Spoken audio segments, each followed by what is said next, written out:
UK Prime Minister Keir Starmer is currently facing intense pressure and calls for his resignation from within his own party. I know that people are frustrated by the state of Britain, frustrated by politics, and some people frustrated with me. I know I have my doubters, and I know I need to prove them wrong, and I will. Labour faced historic losses after the UK's most recent local elections, losing more than 1,200 seats in England alone. So far, more than 70 MPs have publicly called for Keir Starmer to stand down. Aubrey Allegretti is chief political correspondent for The Times, and he joins us now from London, England. Aubrey, less than 2 years since a landslide general election victory and these terrible losses for the party, not just Labour, Conservatives, all the traditional parties being rejected. What does this tell us about what's happening in UK politics and the Labour government in particular? Well, the UK has survived for decades now on a century of two-party politics where the sort of left-wing and right-wing blocs coalesce around two main political parties. And that's being challenged in unprecedented ways here after, as you spoke about, the significant and historic losses for both Labour and the Conservative Party. In fact, this is the second year running in history where neither of them have achieved the highest number in terms of the top two parties in vote share or number of seats won. They are being outflanked by largely quite populist parties on both the left and the right. Reform UK, led by Nigel Farage, who was, of course, the big champion of Brexit in that's heyday about a decade ago, and then an eco-populist leading the Green Party named Zach Polanski. Keir Starmer obviously had a significant majority, the biggest in nearly 2 decades, when he won the election in July 2024. But since that time, he's been viewed as a technocrat who is too much of a sort of apologist for and defender of the status quo in what many voters in the UK feel like is a broken system. And so he's come under the greatest political pressure of his career so far from many in his own party. You know, it's hard to judge it from all the way over here, but you almost never see him kind of sort of speaking with force and command and confidence like you typically see from a leader in a real secure position. And now 70 plus MPs calling for him to go. I mean, how much trouble is his premiership, is his prime ministership in the UK right now? Certainly. I mean, so to give you a sense of scale, there are currently 403 Labour MPs. So the number of those that have called for him to go is 75. That makes up over a quarter of all of his backbenchers. There have been 5 or 6 resignations from the front bench tonight. Now, they're only at the most junior level, they're kind of ministerial aides. Right. But they are expected to sort of toe the party line, and they have had to resign their positions. And so it's presenting a great threat to the Prime Minister's authority. Tomorrow morning, as happens every week at 9 a.m, he's supposed to be chairing cabinet with his top ministers, but already we've seen 2, 3, 4 of them go into number 10 tonight. Incredibly tense behind closed doors scenes as they encourage the Prime Minister to set out a timetable for his departure. It's all very chaotic, and there is a bit of a war between various factions in the Labour Party to try and either delay or expedite this contest, depending on which sort of side of the equation you're on. Well, we saw there, obviously, in the clip that we played from Prime Minister Starmer, that he thinks he's still the right person. He intends to stay. Of course, no leader can say anything different, because the minute you open the door, you may as well go through it because you're done. I mean, what's your sense of his ability to calm things here, to steady things here and survive and push through? I mean, it's really interesting. I went to that press conference this morning that you were playing some clips of.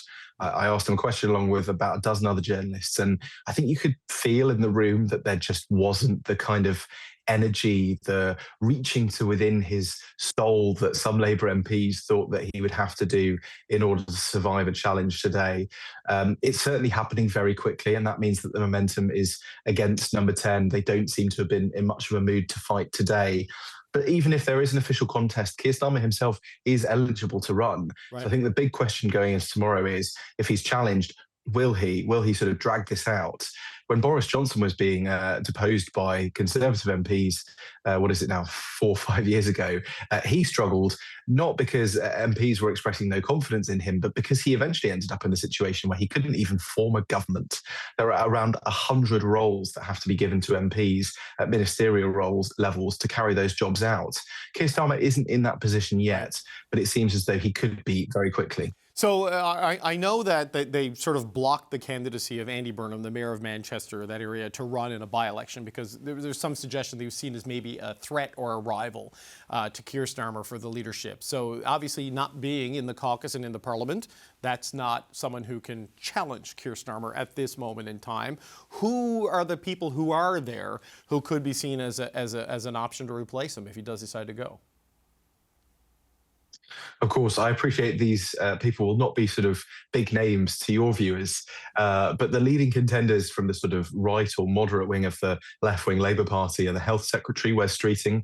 Friends of his say that effectively he thinks if he doesn't become Prime Minister, he thinks his whole life will have been a failure. They say it's been building to this point for years, and in fact that his allies behind the scenes have been agitating against the Prime Minister and building up a plan for government for at least the last few months. His leading rival on the sort of left side of the Labour Party is a woman called Angela Rayner. Yep. Now, she was forced to resign as the Deputy Prime Minister last September after it was revealed that she didn't pay about £40,000 worth in tax on a property that she bought.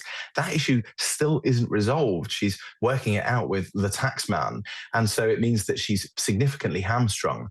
Meanwhile, you have other contenders on the left of the Labour Party, like Andy Burnham, who's a mayor in Greater Manchester, but he doesn't have a seat in Parliament, which means he can't run.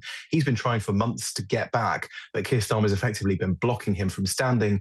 And then there are some sort of curveball, wildcard candidates, those who represent the new intake of MPs from 2024 onwards and think that effectively all of these sort of old school style politicians are to blame for Labour's failures, and they want to wipe the slate clean with a completely fresh face.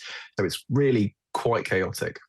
So, look, as a final point, Aubrey, before we let you go, Nigel Farage, UKIP, EU Parliament, now Reform, and just has caught this wave, right? The surge in the last national elections and certainly in these local elections. What does it say? Because when you look at Reform and Nigel Farage from over here, there's some things they say and do that are a bit extreme or inaccurate. What does it say that people are so willing to embrace Nigel Farage and his party in elections like this? Yeah, I think it demonstrates the fact that there is such a lack of appeal, appetite, and trust in the main political parties. I mean, Reform UK, which is Nigel Farage's party, has done relatively well in terms of building momentum and success from a pretty fledgling, a party that didn't exist about 5 years ago, to being able to break through the two-party system and secure these big sort of footholds in town halls.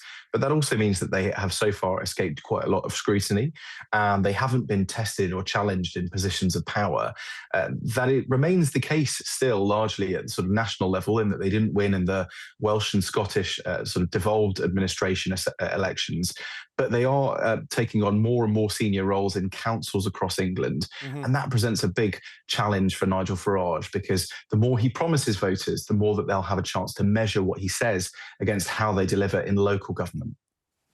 That is a very good point, because it's easy to offer things when you don't have to actually deliver them. Aubrey Allegretti, you always deliver when we have you on. This is the Chief Political Correspondent for The Times. Thank you so much, sir. Thank you for having me. Cheers, David.